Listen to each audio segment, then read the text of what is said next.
有美国军事专家撰文表示，伊朗对中国空军的重型战斗机表现出浓厚兴趣，未来可能会选择进口。来看详细情况。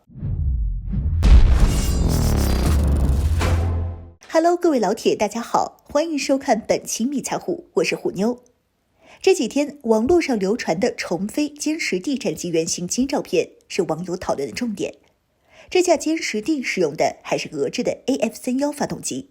基本上可以确定是原厂的歼十 B 基础上改装而成的战机。该战机与歼十 C 最大的区别就是有一条长长的背脊。有网友认为这是新加装的宝型油箱，以提升歼十的作战半径，顺便解放其机翼下部的2个副油箱挂架，这样便可以为歼十多增加2至4发霹雳15空空导弹的携带量。巴基斯坦的智库 PSF 也表示，歼十 D 是专门为巴基斯坦量身定做的先进战斗机，具有改进电子设备、增加燃油、武器携带量等能力，可以进一步增强歼十战斗机的空战和纵深打击能力。当然也有反对意见，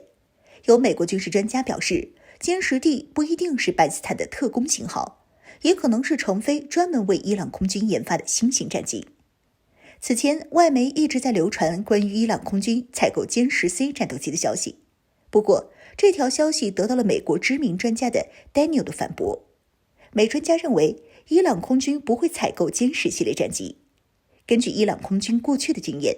伊朗空军采购战斗机只会要更大更重的家伙，那就是侧卫系列战机。虎妞认为，目前中国空军的侧卫战机只有歼十1和歼十6这2款重型战机。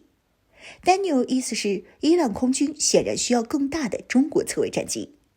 而且伊朗空军现在已经进入了一个转型期，他们需要大量的先进战斗机。伊朗空军从上世纪中后期开始，便再没有大规模接收新式的战斗机，除了从俄罗斯购买的米格29，主要是上世纪70年代末，巴列维王朝的垮塌后，新上台的伊朗政府和美国关系急速恶化，美国便开始在全世界动员其他的国家制裁伊朗，持续至今。伊朗空军也存在不少问题，首要的问题就是战机老化程度极其严重，如其装备的 F14、F4 等其他战机机龄普遍超过数十年，机身使用寿命临近极限。现在想在 F14 等战机上进行延寿升级也已经不太现实。伊朗空军也没有足够的能力，其次就是战机的维护问题。众所周知，美国对伊朗一直是严厉制裁的，就是生怕先进武器和零部件走私到伊朗。因此，美国甚至重拳出击，打击走私给伊朗装备的军火贩子，而伊朗只能对其装备的美制战机进行基本的维护，缺乏西方的原产飞机零部件，维护困难，更加无谈升级。因此，虽然美国一共向伊朗交付了79架当时最先进的 F14 战斗机，但是到现在能够飞行的只有40架。这段时间，伊朗空军的意外事故屡屡发生，先是一架中国生产的歼7坠毁，后面一架 F14 战机也因为故障坠毁。因此，伊朗若要保持其空军发展不断代，就要积极引进新式战机，衔接伊朗空军的战机序列。而伊朗有2个选择，一个是引进中国战机，一个是引进俄罗斯战机。实际上，伊朗普遍偏向引进俄罗斯的苏35或苏30重型的多用途战机，主要是因为重型的多用途战机具有强大的对空对地打击能力，属于一架飞机干2种活，对于经济拮据的伊朗来说是最佳选择。但是现在这个情况大家都知道，俄罗斯因为俄乌战争的缘故被西方满世界制裁，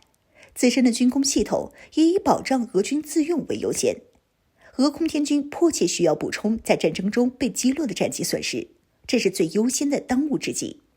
外国订单得往后稍稍，伊朗引进俄罗斯战机快速换代的计划自然成为了泡影。